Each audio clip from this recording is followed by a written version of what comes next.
So one of the great teachings of our people that was left to us from Charles was that when he went through the territory, he saw that there was this couple who were not getting along, and this man was mistreating his relative, and saw this and said, "You're not doing what you need to do. You're not teaching your children how to get along." So he transformed them into stone.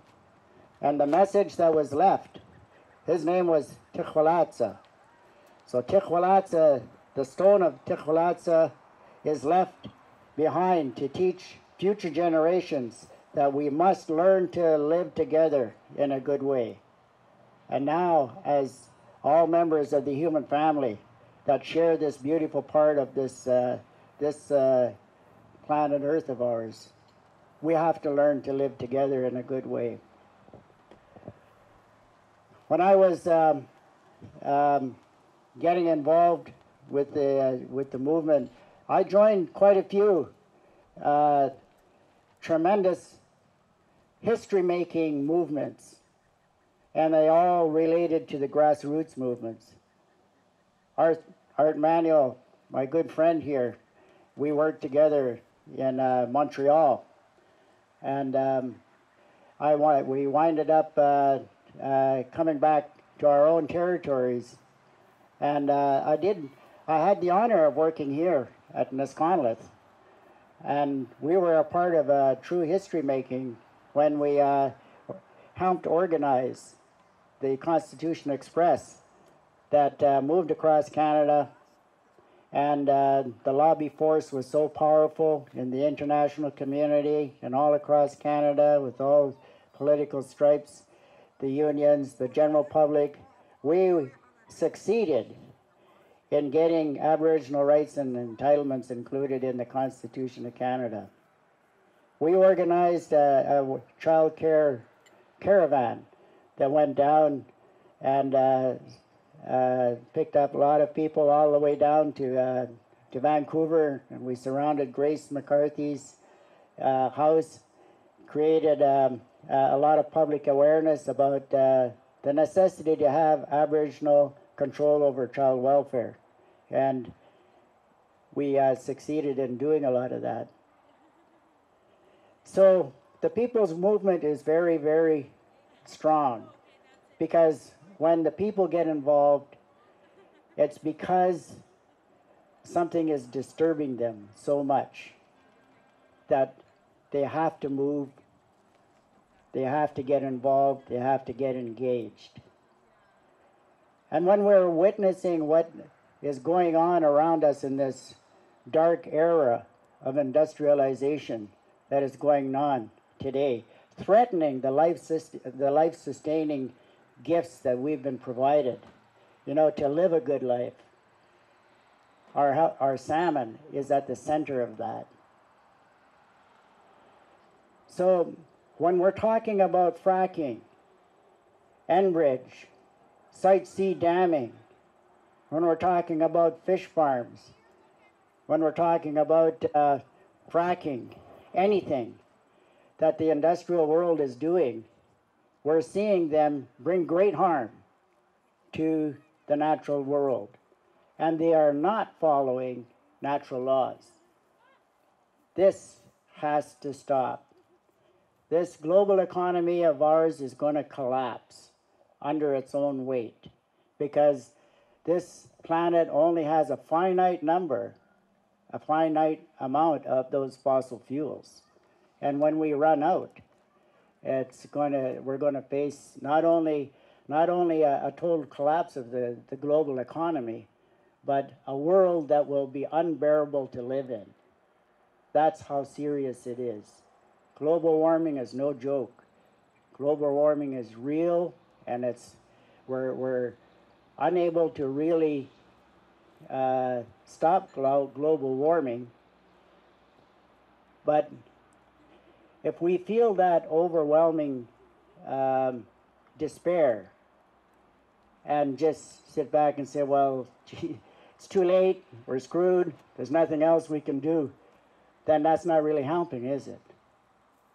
Every movement, everything that we do is important and counts. That moves things in the right direction. When I was invited to come and speak at this gathering, I got, hello, I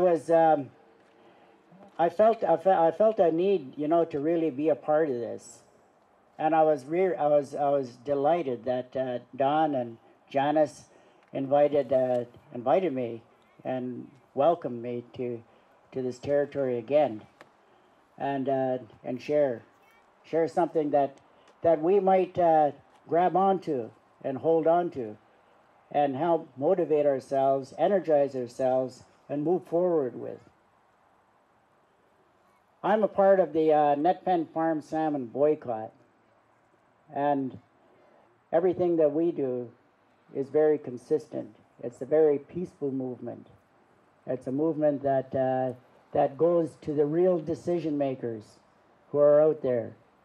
Because we know that the federal government, the provincial government, and the aquaculture industry that's destroying our coast and threatening our wild salmon are not going to do anything. The only people who are really going to do something are the consumers. So we decided that we're going to be consistent, never give up, continue going out to those stores and restaurants and promote consumers, bring consumer awareness about how contaminated those products that the open net farm salmon industry produces. And every time we see somebody new who shows up and we provide them with the documentation and information to help them make up their minds, to take their own precautionary measure, then they're very grateful and they say thank you. So each one person that we change their mind about their buying habits, 10 other people follow, because they talk to their family members, they talk to their friends, and then they make up their mind after they find out, and it's a ripple effect. So never despair when you're out there. Then just show up, just keep showing up, and that's the kind of consistency that's going to win. Because people wind up watching us in action and saying, wow, are they still here? Yeah, we're not going away either. So those are some of the things that need to be done. And it needs to be local. People don't wait for anybody else to get out there, and they just get out there and do it themselves in the local, following their own agendas, following a guideline that is available on a website called www.farmedsalmonboycott.com. But when I thought about coming up here and listening to that and really seeing that message, Wild Salmon Convergence. We need to converge like crazy. It's really important that we do this. What are some of the ways that we can do that? People are scattered all over the place. It's like a huge dam, and you got one toe in the dam over here, and your finger up there, and your other foot over there, and it's breaking up all over the place.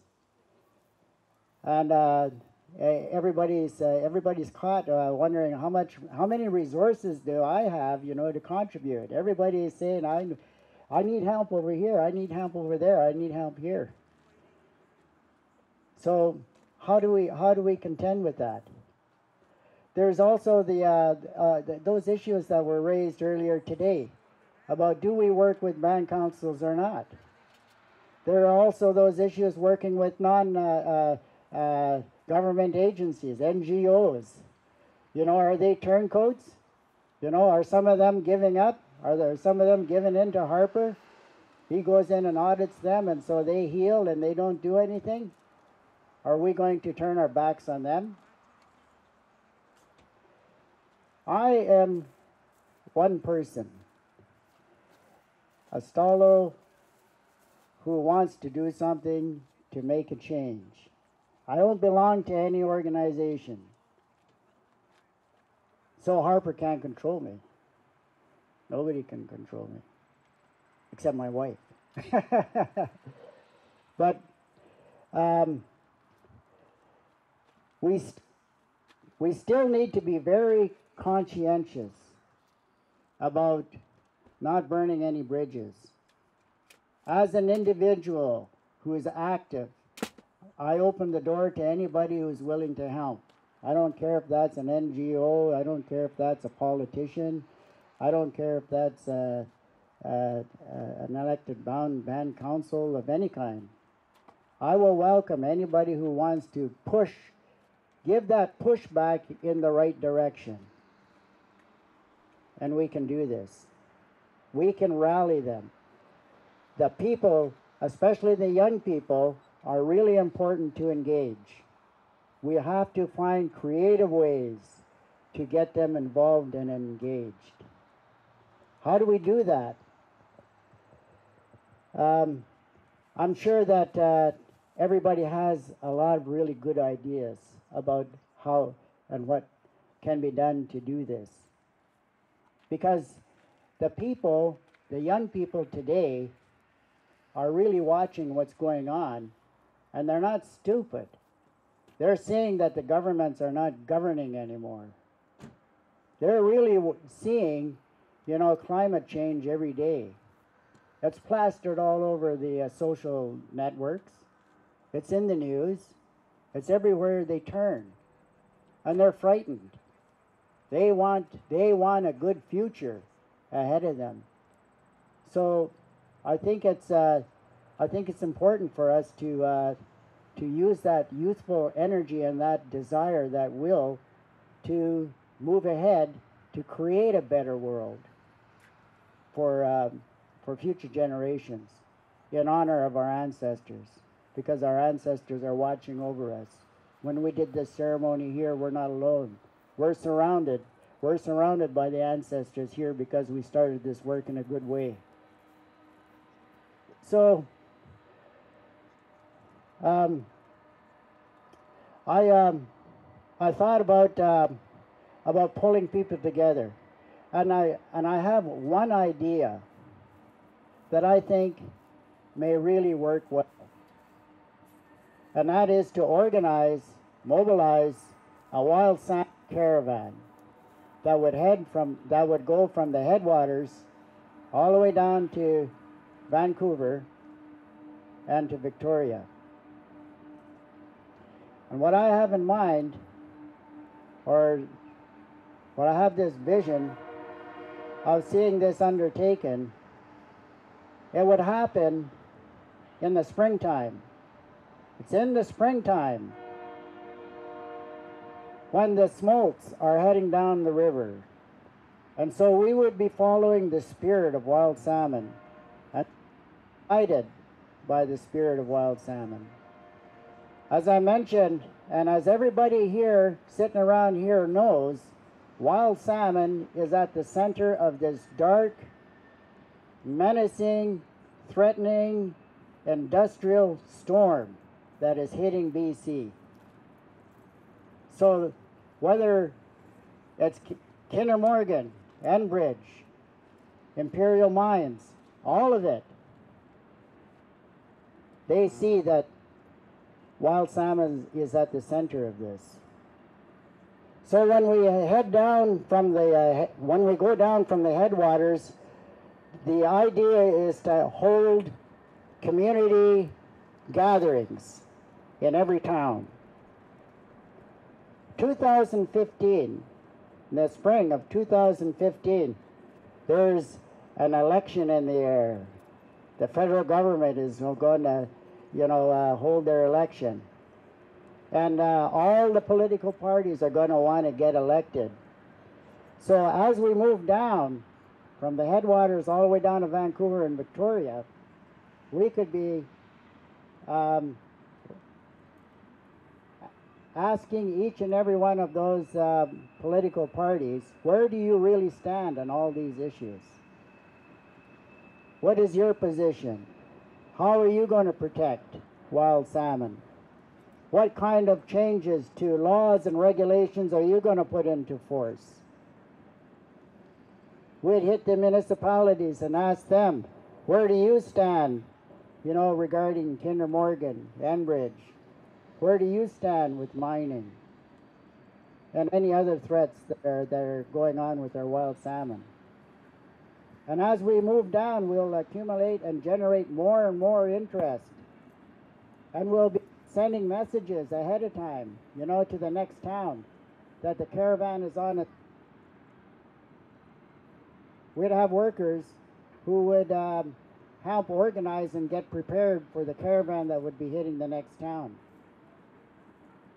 There would be two tributaries, one that would head down from the headwaters of this area. This is a beautiful area here. The last great salmon run, Adams Lake. This is a good place to begin here. And one caravan could head down the canyon, get into Montreal, into Vancouver, and then go over to Victoria from there. And the other caravan would go from Lillooet, head down the Duffy Lake Road, go down to Squamish, and then head over towards Seashell, to Powell River, cross over to Campbell River, and head towards Victoria. We would merge just before we get to Victoria, the two caravans, and then we'd have a massive march into Victoria, sending the message. I was talking with Bonnie Glambeck, and she was saying that it would be important to have a kit or a kit of tools that each community could grab a hold of and put to good use about the message that needs to be given on all those counts. And those messages would address everything that is threatening our wild salmon, and would stay on message, be consistent, and be assertive and powerful all the way down. Not only that, what it is to develop a set of tools and some creative ideas about what the people in all those areas would be able to do on an ongoing basis. Because once the caravan's over, the work is not complete. It still has to be done until we have in place what we all want. What do we want? We want a green economy. We want an economy that is put in place that uses sustainable, clean energy, that is enabled, promoted, and supported by law and regulation at all levels of government. That's what we want. An economy that will create long-term employment instead of the boom and bust experience that we have with the fossil fuel industry. And so the idea of getting people mobilized is to have a council or have a solid working group that would work together on all the logistics so that things run smoothly with this caravan that would mobilize the people all the way down to Vancouver and Victoria. And this working group would have a coordinator who would work full time on pulling this off. I think that when we talk about the communities hosting, you know, the gatherings that would happen all the way down there, we would need to call upon city, band council support, and get the people engaged and involved at that local level.